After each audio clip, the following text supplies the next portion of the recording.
السلام عليكم. إن شاء الله تكونوا لاباس.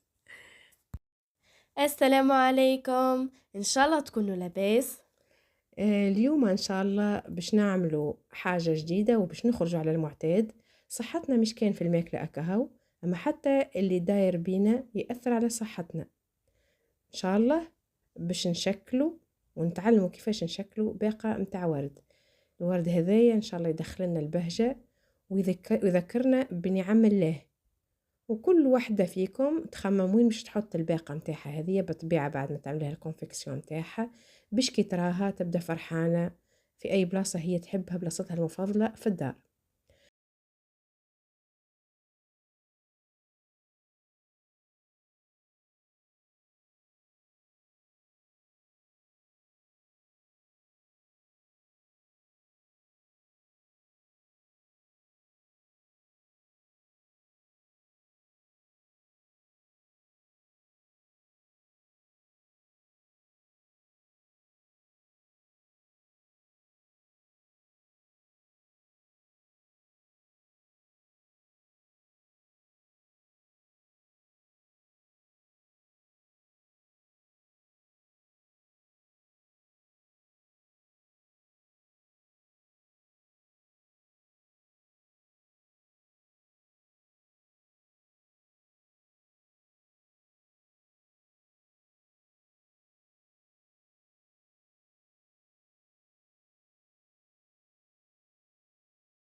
البوكيه متاعنا باش يتكون من فيردور اللي هو بلغتنا العامية الحشيش، وباش يتكون من الوزو هذايا وزو البارادي اللي اسمه بالعربي عصفور الجنة.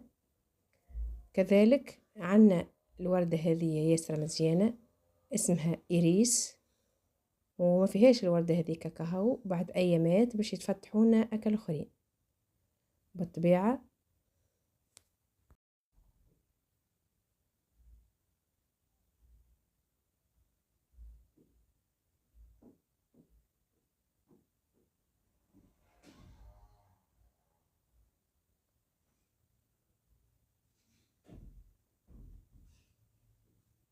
هذايا الورد كما الناس كلها تعرف لي روز، شوفوا ما شاء الله اللون متاعها.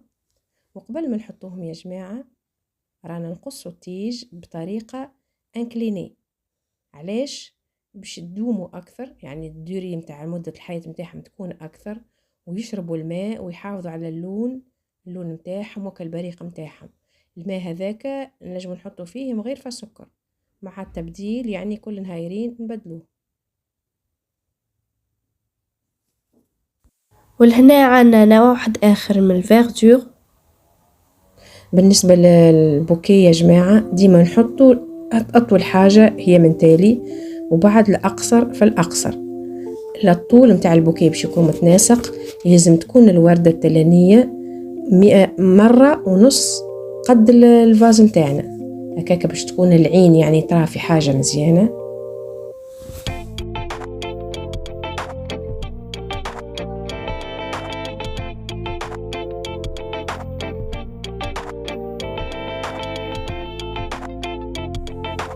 وهكا نكونوا صنعنا مع بعضنا أحسن باقة تاخذ العقل، وإن شاء الله تعجبكم.